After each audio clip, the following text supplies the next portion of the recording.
Price lord. ಎಲ್ಲರಿಗೂ ಬಹಳ ದಿನಗಳಿಂದ ನಮ್ಮ ಒಂದು ಆಸೆ ಇತ್ತು. ಇವತ್ತಿನ ದಿನದಲ್ಲಿ ನಾನು ತಮಿಳ್ನಾಡಿನಲ್ಲಿರ್ತಕ್ಕಂಥ Jesus redeem pastor Mohan C Lazarus uncle ಅವರ ಒಂದು ಚರ್ಚಿನಲ್ಲಿದ್ದೇನೆ, ನಾಲ್ಮವಡಿಯಲ್ಲಿ.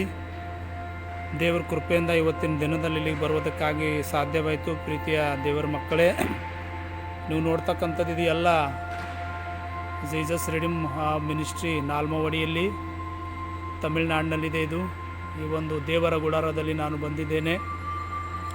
ಈ ಒಂದು ವಿಡಿಯೋ ಮಾಡೋದ್ರ ಮೂಲಕವಾಗಿ ನಿಮಗೆ ಇದನ್ನೆಲ್ಲ ನಾನು ತೋರಿಸ್ತಾ ಇದ್ದೇನೆ.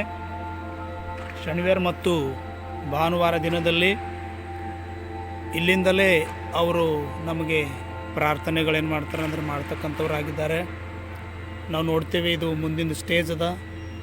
ಇಲ್ಲಿಂದಲೇ ಮೋಹನ್ ಸಿ ಲಾಜರಸ್ ಪಾಸ್ಟರು ಮತ್ತಿನ್ನು ಬೇರೆ ಬೇರೆ ಪಾಸ್ಟರ್ಸು ದೇವ್ರ ವಾಕ್ಯಗಳನ್ನ ಹೇಳ್ತಕ್ಕಂಥದ್ದು ನಾವೇನು ಮಾಡ್ತೀವಿ ಅಂತ ನಾವು ನೋಡ್ತೀವಿ. ಅದಕ್ಕಾಗಿ ಇವತ್ತಿನ ದಿನದಲ್ಲಿ ಇಲ್ಲಿ ನಾನು ಬಂದಿದೆ. ದೇವರು ನನಗೆ ಇಲ್ಲಿಗೆ ಬರೋದಕ್ಕಾಗಿ ಸಹಾಯ ಮಾಡಿದ್ದಾರೆ. ದೇವರಿಗೆ ನಾನು ಕೋಟಿ ಕೋಟಿ ವಂದನೆಗಳೇನು ಮಾಡ್ತೇನೆ ಅಂದರೆ ಸಲ್ಲಿಸ್ತಕ್ಕಂಥವನಾಗಿದ್ದೇನೆ. ತುಂಬಾ ಒಂದು ದೊಡ್ಡದಿದು ಚರ್ಚ್ ಇದೆ, ದೇವರ ಒಂದು ಗುಡಾರ ಎಂಬುದಾಗಿ.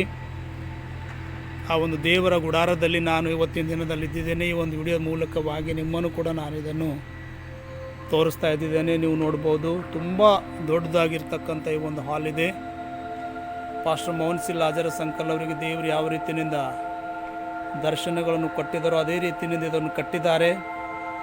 ಅದಕ್ಕಾಗಿ ಇವತ್ತು ಈ ಒಂದು ಚರ್ಚಿನಲ್ಲಿ ನಾನು ಇದ್ದಿದ್ದೇನೆ. ದೇವರು ನಿಮ್ಮನ್ನು ಆಶೀರ್ವಾದ ಮಾಡಲಿ.